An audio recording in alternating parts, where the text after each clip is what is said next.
Saúde a igreja com a graça e a paz do Senhor Jesus. Convido os irmãos a abrirem as suas Bíblias lá no livro de Gênesis, no capítulo 4. Nós vamos ler 16 versículos iniciais desse capítulo. Nós faremos de forma alternada essa leitura.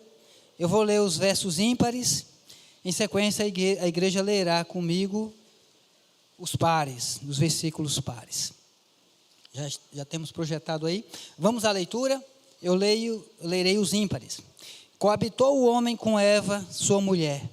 Esta concebeu e deu à luz a Caim. Então disse: adquiri um varão com o auxílio do Senhor. Todos. Depois deu à luz a Abel, seu irmão. Abel foi pastor de ovelhas e Caim lavrador. Aconteceu que no fim de uns tempos trouxe Caim do fruto da terra uma oferta ao Senhor. Abel, por sua vez, trouxe das primícias do seu rebanho, e da gordura destes agradou-se o Senhor de Abel e de sua oferta, ao passo que de Caim e de sua oferta não se agradou. Irou-se, pois, sobremaneira Caim, e descaiu-lhe o semblante. Todos. Então lhe disse o Senhor: por que andas irado, e por que descaiu o teu semblante? Se procederes bem, não é certo que serás aceito? Se todavia procederes mal, eis que o pecado jaz à porta. O seu desejo será contra ti, mas a ti cumpre dominá-lo. Disse Caim a Abel, seu irmão: vamos ao campo. Estando eles no campo, sucedeu que se levantou Caim contra Abel, seu irmão, e o matou. Disse o Senhor a Caim: onde está Abel, teu irmão? Ele respondeu: não sei. Acaso sou eu tutor de meu irmão? E disse Deus: que fizeste? A voz do sangue de teu irmão clama da terra a mim. És agora, pois, maldito por sobre a terra, cuja boca se abriu para receber de tuas mãos o sangue de teu irmão. Quando lavrares o solo, não te dará ele a sua força, será fugitivo e errante pela terra. Então disse Caim ao Senhor: é tamanho o meu castigo que já não posso suportá-lo. Eis que hoje me lanço da face da terra, e da tua presença pela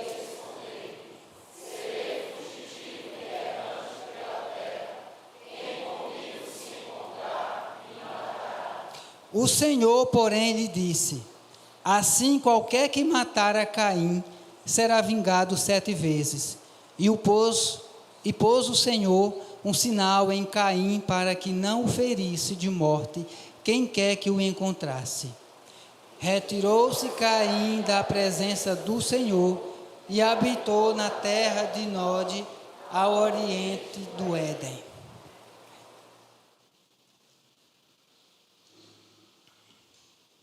O capítulo 4, aqui de Gênesis, relata, conforme nós acabamos de ver aqui, a história do primeiro homicídio. É uma tragédia, podemos ver aqui que é uma tragédia no seio da primeira família, primeira família da terra. Um irmão assassina seu próprio irmão. A princípio, meus irmãos, essa família estava recheada, estava cheia de privilégios. Adão e Eva eram o primeiro, podemos dizer que eram os pais da raça humana. Caim e Abel eram os primeiros descendentes da raça humana também. Sem contar, meus irmãos, que os nossos primeiros pais, eles recebiam orientação direta do próprio Deus de como eles deveriam viver ali na terra. Não é? De como deveriam andar. Até mesmo Caim ouvia a voz do Senhor Deus. Mas estes privilégios aqui não isentaram a primeira família de uma tragédia. Os versículos primeiros aqui, o versículo 3 e 4, nos conta como aconteceu. Aconteceu que, no fim de uns tempos, trouxe Caim do fruto da terra uma oferta ao Senhor. Abel, por sua vez, trouxe das primícias do seu rebanho e da gordura deste. Agradou-se o Senhor de Abel e de sua oferta, ao passo que de Caim e de sua oferta não se agradou. Então irou-se sobremaneira Caim, descaiu-lhe o semblante. Veja você que Deus aqui se agrada de Abel e rejeita a oferta de Caim. Tanto a aceitação da oferta como a rejeição da oferta tem a ver com o coração. Abel, com o coração grato ao Senhor e cheio de fé e em obediência, ele apresentou um animal em adoração a Deus, ali em sua oferta. Caim, por sua vez, não agiu bem. O próprio Deus afirma lá no versículo 7 que ele estava procedendo mal, estava agindo de forma errada. O problema dele não era por causa dos elementos da oferta apenas, mas interno, era um problema também do coração, era a motivação, como ele oferecia aquela oferta ali. Caim ofereceu sua oferta sem fé, sem a genuína fé. Hebreus capítulo 11 vai dizer para nós, lá no versículo 4, que Abel ofereceu mais excelente sacrifício do que Caim. É o que a Bíblia nos conta, relata para nós. Sem fé, lá em Hebreus também vai dizer que é impossível agradar a Deus. E a fé, podemos perceber aqui, que precede certamente a obediência. Caim ofereceu de forma religiosa o que desejou lá no seu coração, e não como Deus queria, da maneira que Deus queria. Por essa razão ele foi rejeitado. O coração dele determinou como ele ofereceu a oferta. Determinou como ele deveria oferecer a oferta e não o próprio Deus. E a partir daqui, meus irmãos, dominado pelo seu próprio pecado, Caim trilha um caminho rumo ao fundo do poço. Ele pecou. E nós vemos a ação do pecado lá na vida dele. E eu queria aqui com vocês meditar, se Deus assim nos permitir, debaixo da permissão dele, eu gostaria de meditar com vocês sobre as etapas do pecado, a ação do pecado na vida do indivíduo. O pecado na vida do indivíduo, na vida de uma pessoa, ele tem uma dinâmica que passa por 4 etapas. É por isso que o tema de hoje é etapas do pecado na vida do indivíduo. E a primeira etapa que eu quero destacar aqui é que o pecado tem origem no coração. Ele começa no coração. E conforme nós acabamos de ver aqui, Deus rejeitou a oferta de Caim. E por conta disso, o seu estado de ânimo mudou. Ele foi mudado. O versículo 5 diz: ao passo que de Caim e de sua oferta não se agradou. De maneira alguma se agradou de Caim. E aí vem a resposta de Caim. Irou-se, pois, sobremaneira Caim, e descaiu-lhe o semblante. Caim aqui se decepciona.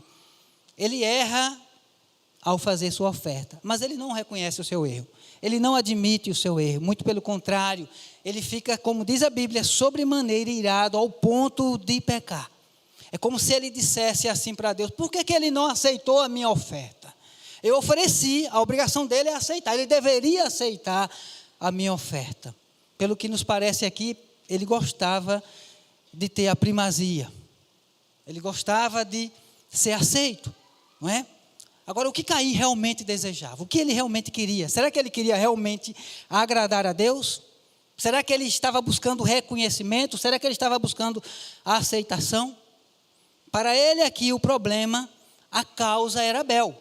Ele acha um culpado, e o culpado aqui na concepção dele era Abel, seu irmão.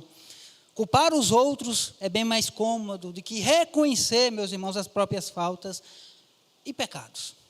Nós geralmente trilhamos esse caminho de olhar, de ver, de reconhecer erro nos outros. E agora eu pergunto: você tem facilidade para reconhecer as suas faltas e pecados, ou você tem dificuldade para reconhecer as suas penalidades, as suas faltas? Então o Senhor Deus, conforme voltando ao texto aqui, o Senhor Deus vai até Caim e vai confrontá-lo diante daquela situação. E lá no versículo 6 ele diz: então lhe disse o Senhor: por que andas irado? E por que descaiu o teu semblante? Aí diz o versículo 7: se procederes bem, não é certo que serás aceito? Se todavia procederes mal, eis que o pecado jaz à porta. O seu desejo será contra ti, mas a ti cumpre dominá-lo. É o que Deus diz a Caim aqui. Deus aponta o problema que estava no coração de Caim. O pecado estava alimentando os sentimentos dele. Ele diz: jaz à porta, o pecado está prestes a dar a luz. Está à tua porta. e cumpria ele dominá-lo. Não se deixar ser dominado por aquilo que estava no coração dele, por aqueles sentimentos que não eram nada agradável aos olhos do Senhor. Ele não deveria se deixar dominar por eles. O problema, meus irmãos, não era Abel. Não era Abel. O problema também não era Deus, mas seu próprio pecado que ele estava alimentando lá no seu interior, no seu coração. Eu gosto muito daquele texto que Tiago, lá de Tiago, no seu capítulo 1, se os irmãos puderem projetar, Tiago, capítulo 1, aí, lá no versículo 13 em diante, ele diz algo interessante para nós. E diz assim: ninguém, depois do 14 e o 15, ninguém ao ser tentado diga, sou tentado por Deus, porque Deus não pode ser tentado pelo mal. E Ele mesmo a ninguém tenta. Ao contrário, cada um é tentado pela sua própria cobiça, quando esta o atrai e seduz. Aí vem o 15. Então a cobiça, depois de haver concebido, dá à luz o pecado. E o pecado, uma vez consumado, gera a morte. De acordo com o versículo 13 aqui, Deus não leva, meu irmão, ninguém a pecar. Deus não leva ninguém a pecar. As pessoas também não podem te fazer você pecar. Geralmente nós dizemos, a culpa é dele. Nós apontamos um culpado. A culpa é dela, a culpa é dessa pessoa. Foi por causa dele que eu fiz isso. Foi por causa dela. Por causa dessa situação, eu fui forçado a agir dessa maneira. Geralmente nós nos justificamos dessa forma. Nós dizemos isso, não é? Só que na realidade, você peca, nós pecamos, eu peco devido aos desejos do nosso próprio coração. O versículo 14 diz assim para nós, conforme está, o versículo 14 é interessante, que fala que nós pecamos. Vou transferir aqui para Tiago, versículo 14, ainda não me lembro de qual desse versículo, mas diz assim, ao contrário, cada um peca. Diz assim, ao contrário, cada um é tentado pela sua própria cobiça, quando esta o atrai e seduz. Nós pecamos por causa dos nossos próprios desejos, por conta da nossa própria cobiça, pessoal. Nós desejamos algo de forma tão ardente, tão intensa, que leva-nos a pecar contra o Senhor, ou mesmo pecar contra as pessoas. Neste caso aqui, conforme o nosso texto aqui de Gênesis 4, Caim pecou porque estava com ciúmes e inveja de Abel. E por conta disso, ele desejava o mal no seu próprio coração, desejava o mal ao seu irmão.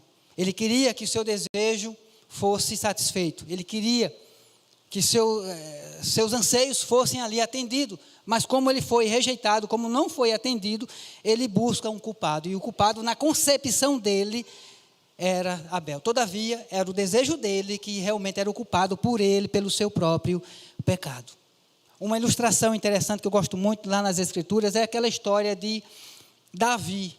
Geralmente eu uso ela. Eu gosto muito dessa ilustração, quando ele peca contra o Senhor, adulterando com Batseba. E ele vê aquela mulher tomando banho ali da porta, ali onde ele estava, do local que ele estava olhando. Ele vê aquela mulher tomando banho, e ali começa a alimentar no seu coração um desejo por possuir aquela mulher, e ali ele começa a alimentar o pecado no seu coração.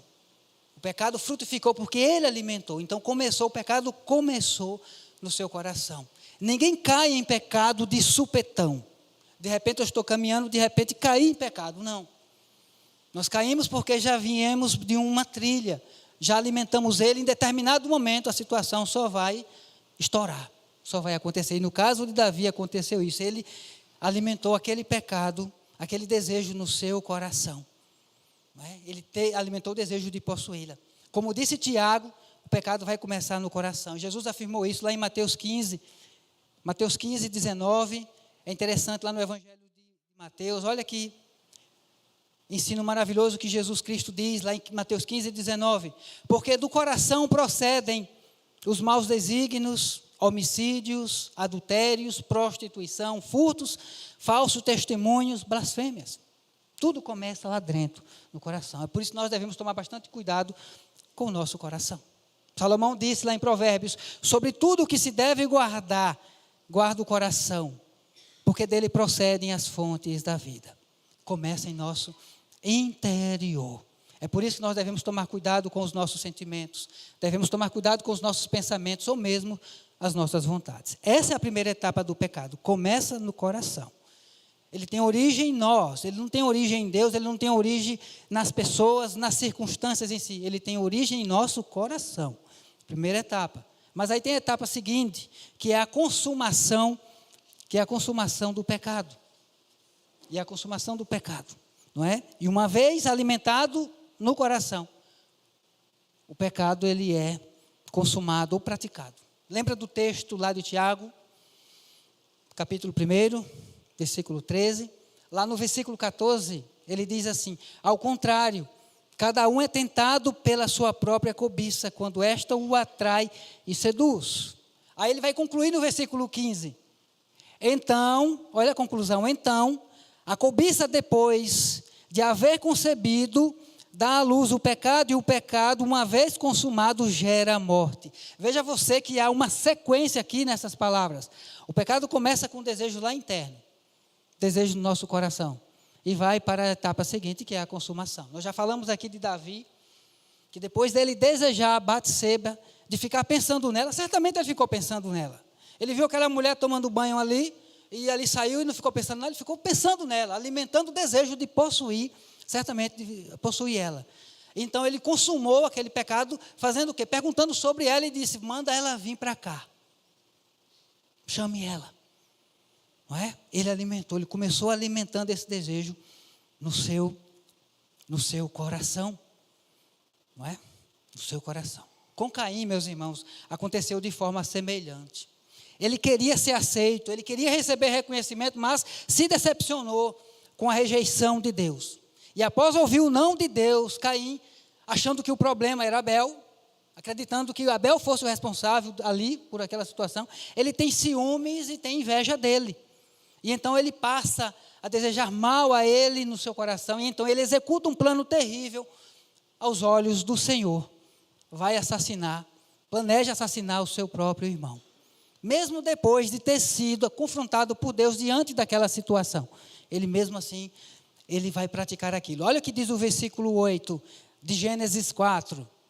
Disse Caim a Abel, seu irmão: vamos ao campo. Estando eles no campo, sucedeu que se levantou Caim contra Abel, seu irmão, e o matou. Ele executou, né? Ele teve escolha.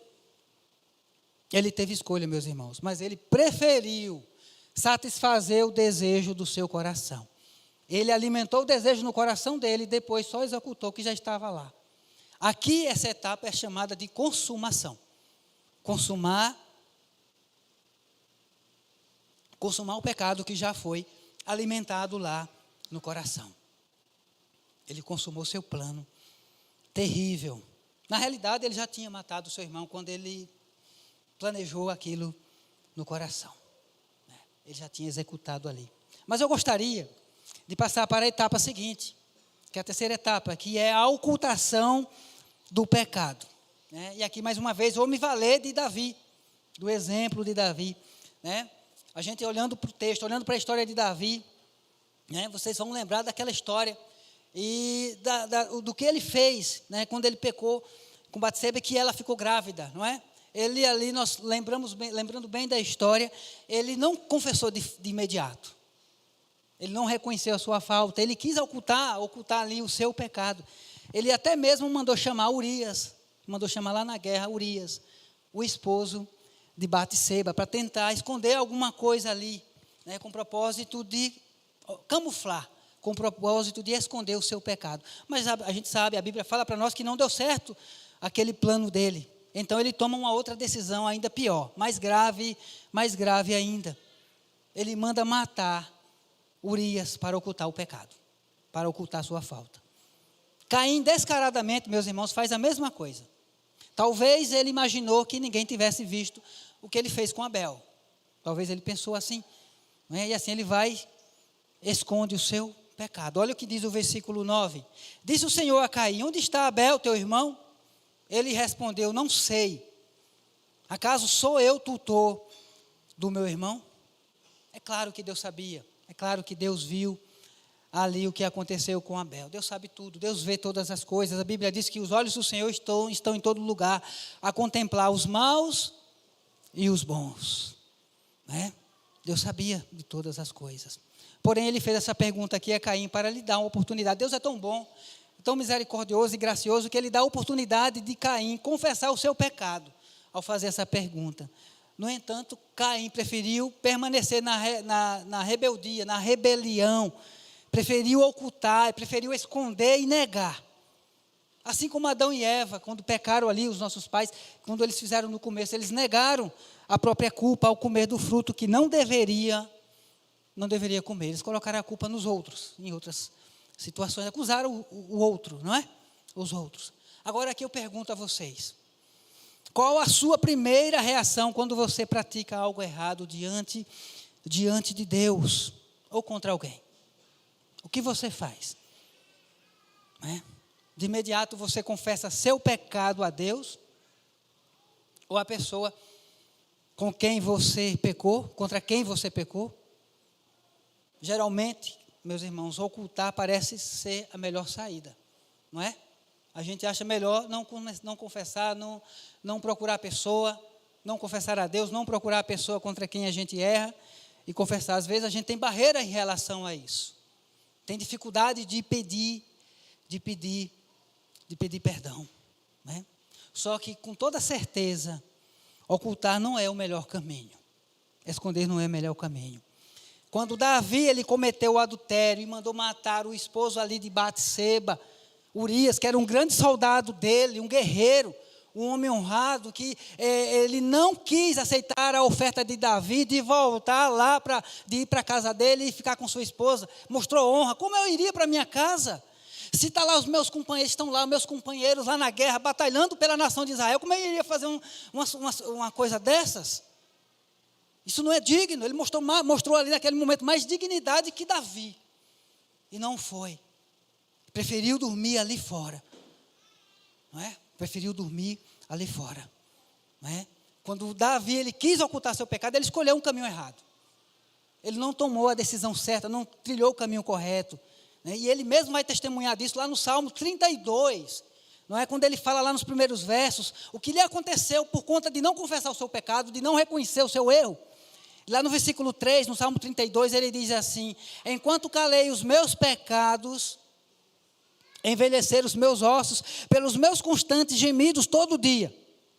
Porque a tua mão pesava dia e noite sobre mim, o meu vigor se tornou sequidão de estio. Confessei-te o meu pecado e a minha iniquidade não mais ocultei.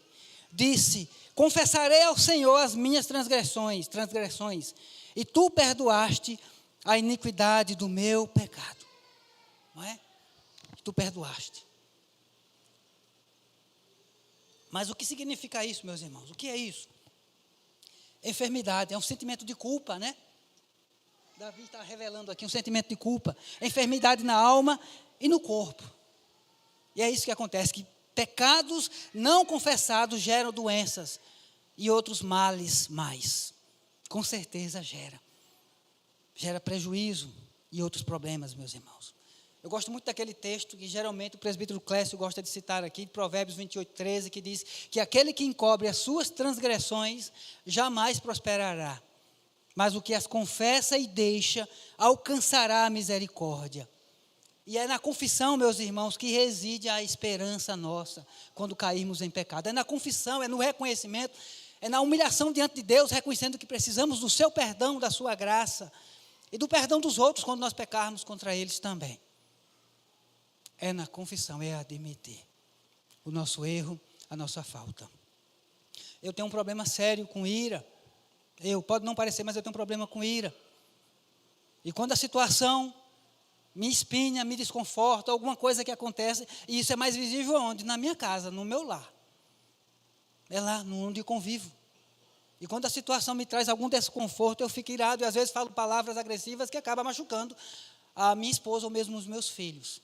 E é interessante que eu não via pecado nisso, havia como algo natural, porque a minha família era assim. Algo normal, nervoso.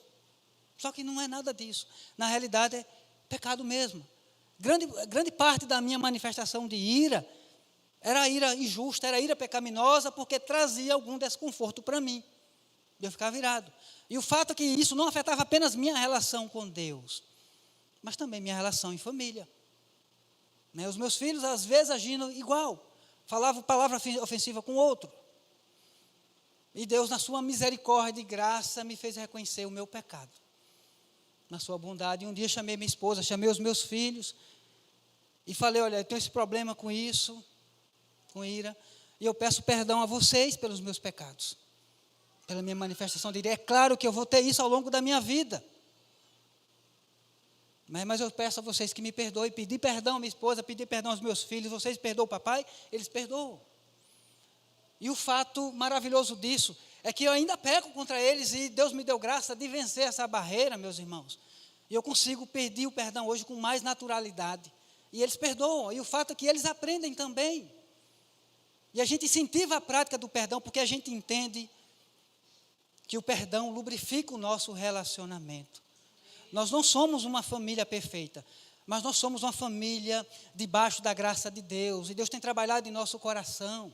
Deus tem nos dado graça de fazer uso dos seus meios de graça, o que Ele nos deu. Isso é maravilhoso, isso é enriquecedor. Isso faz toda a diferença. Vou ficar irado? Fico. Já não é mais como antes, mas fico. Mas Deus me dá graça para pedir perdão, para eles me pedirem perdão também. E isso faz toda a diferença. Portanto, nós não devemos, você não pode trilhar o caminho de Caim, escondendo o seu pecado. Muito pelo contrário, confesse-os a Deus. A Bíblia nos dá esperança, a Bíblia diz para nós, lá em 1 João, se confessarmos os nossos pecados, Ele é fiel e justo para nos perdoar os pecados e nos purificar de toda injustiça.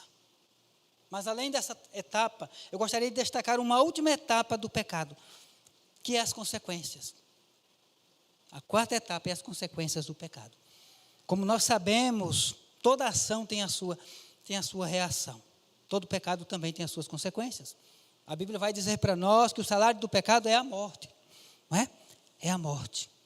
Caim pecou e o seu pecado trouxe consigo as suas consequências também.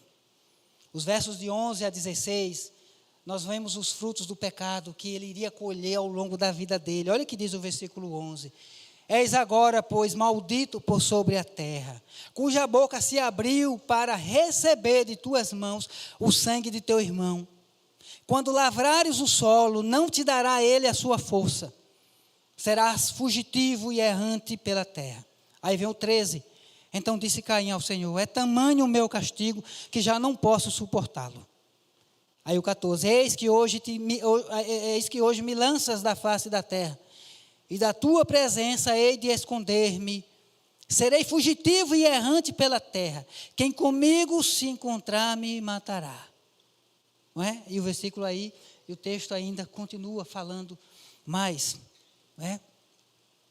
O Senhor, porém, lhe disse, assim qualquer que matar a Caim será vingado 7 vezes. E pôs o Senhor um sinal em Caim, para que não ferisse de morte quem quer que o encontrasse. Então, o versículo 16 vai falar que ele afastou-se da presença do Senhor.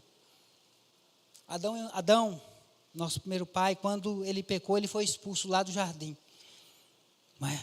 Agora Caim, por conta do pecado dele, ele seria afastado da terra. Seria afastado do convívio social, porque ele já não seria uma boa companhia para os demais, possivelmente também iria, numa determinada situação de ira, também assassinar, quem sabe, outra pessoa ali do seu convívio. Ele seria considerado maldito, então, na sociedade. E ele não teria as bênçãos de Deus, conforme nós vemos no versículo 12, as bênçãos oriundas da terra. Ele seria um peregrino, um fugitivo, e as pessoas não teriam prazer em estar com ele. E isso seria uma punição, uma consequência, porque o Senhor Deus nos fez seres sociáveis. E se isolar, aquele que se isola e surge-se contra a verdadeira sabedoria e age com egoísmo, não é? Mas ele seria um fugitivo, uma consequência do seu pecado. O versículo 13 também vai falar disso, ele fala que ele não se arrepende, é uma consequência da rebelião dele, da obstinação dele, e ele não reconhece o seu erro, e ele, na realidade, ele dá uma de vítima aqui. É como se ele dissesse aqui, coitadinho de mim, Sou vítima da rejeição de Deus, sou um sofredor agora pelo mundo. É como se ele expressasse dessa maneira. Ele acha que o seu castigo aqui era muito pesado para ele. E o versículo 14, nós temos a pior consequência do seu pecado, que é o afastamento da presença de Deus em sua vida. E a partir deste momento aqui, Caim se afastou definitivamente de Deus, como diz o versículo 16, que diz que retirou-se Caim da presença do Senhor. Ele colheu aqui, meus irmãos, as suas consequências. O pecado traz consequências terríveis na vida daquele que o pratica. Consequências terríveis. Mais uma vez aqui eu vou me valer da história de Davi. Servo de Deus, a Bíblia vai chamá-lo, a Bíblia testemunha, que Deus chamando ele de um homem segundo o meu coração. Mas não é pelo fato de ser chamado, de ser reconhecido como um homem segundo o coração de Deus, que o livraria das consequências do seu pecado. É verdade, meus irmãos, que Davi se arrepende lá do adultério cometido, mas as consequências vieram sobre a sua vida, e foram consequências dolorosas. Ele obteve misericórdia da parte de Deus. Deus o perdoou naquela confrontação que Natã fez a ele ali. Deus o perdoou e manteve ali a sua relação com Deus, porque ele se arrependeu do que ele praticou. Não é? O que não aconteceu com Caim, Caim não se arrepende. Mas o seu ato não teve reparação. O ato de Davi não teve reparação. Ele acabou com uma família, que é a família de Urias, e em sequência destruiu sua própria família. Deus lhe disse através do profeta Natã que a espada não se afastaria da sua família. E a família real ali, meus irmãos, vivia submersa em escândalos. Houve incesto na família. Houve fratricídio, o irmão assassina o próprio irmão. O seu próprio filho Absalão queria matar o próprio pai para usurpar o trono da nação de Israel. Ou seja, as consequências vieram. Oriundas desse pecado, dessa decisão, dessa má escolha feita por Davi. É por isso que eu e você, nós não podemos brincar com o pecado. Se você pretende fazer alguma coisa contrária à Bíblia, você precisa entender que poderá não ter reparação, não ter reparos. Certamente você terá misericórdia da parte de Deus, mas não terá reparação. Você poderá colher sérias consequências durante toda a sua vida. Você precisa tomar cuidado com o pecado. Lembre-se da lei da semeadura e colheita, está lá em Gálatas. Aquilo que o homem semear, isso também ceifará. Deus disse a Caim, o próprio pecado jaz à porta, mas a ti cumpre dominá-lo. A mim e a você, a Bíblia diz que Deus nos livrou da escravidão do pecado e nos transformou em servos de Cristo, servos de justiça. Agora em Cristo, eu e você, nós podemos dizer não ao pecado. Nós temos escolha, nós podemos dizer sim ao nosso Senhor Jesus Cristo. E isso faz toda a diferença. Nós podemos optar por agradar a Deus ao invés de agradar a nós mesmos, aos nossos desejos. E eu quero concluir aqui, meus irmãos, quero concluir essa mensagem aqui, mas eu quero aqui trazer uma palavra de esperança. Eu não quero trazer apenas uma palavra de alerta nesse sentido, sem trazer esperança. Mas eu gostaria de trazer esperança, especialmente a você que é filho de Deus, porém tem vivido em pecado, tem vivido para satisfazer sua própria vontade, ao invés de satisfazer a vontade de Deus. Meu irmão, minha irmã, há esperança. Sempre há esperança. A Bíblia diz que, como já li aqui, se confessarmos os nossos pecados, Ele é fiel e justo para nos perdoar e nos purificar de toda injustiça. Vá até Ele. Se tem sido difícil vencer aquele hábito que tem sido errado aos olhos de Deus, que você quer vencer, mas não consegue às vezes, vá até Cristo. Ele é misericordioso. Senhor Deus, me ajude. A Bíblia diz que aquele que confessa e deixa, alcança misericórdia, deixa de lado, opte. Abra mão, às vezes é necessário levar prejuízos na perspectiva humana, mas vale a pena por amor a Deus, vale a pena para viver, caminhar em direção à santificação, em direção a Deus. Vale a pena abrir mão de algumas coisas, que às vezes não passa de picuinha aos olhos de Deus. Vale a pena. Aquele que confessa e deixa, alcança a misericórdia. É o que a palavra de Deus nos ensina. E a você que tem sido constantemente tentado ao pecado. Não ouça as vozes do mundo, ou mesmo dos seus desejos ardentes, dos seus desejos mal direcionados. Mas aceite a confrontação divina ou bíblica e se sujeite a Deus. Não seja como Caim, que não aceitou o que Deus disse em sua confrontação. Mas também humilhe-se aos pés da cruz e rogue o favor do Senhor. Deus é abundante no seu perdão e na sua graça. Como diz um cântico aí, vai chover perdão e graça. Do trono de Deus sempre chove perdão e graça. Sempre chove. Mas quanto a você que ainda não tem um relacionamento com o Senhor, mas tem vivido em trevas e pecado, você que não conhece o Senhor, eu quero dizer que há esperança. E sua esperança é Cristo. É Jesus. Ele morreu na cruz para perdoar os seus pecados. Portanto, arrependa-se e peça perdão a Deus por suas ofensas e pecados, aceitando a Cristo como seu único e suficiente Salvador pessoal. Você não precisa se mudar primeiro, você não precisa mudar os seus hábitos primeiro. Vá até Cristo assim como você está. Da maneira que você está, vá até Ele vai transformar a sua vida através do Evangelho. Porque Ele é poderoso, Ele veio para transformar a nossa vida. É preciso ir primeiro a Cristo.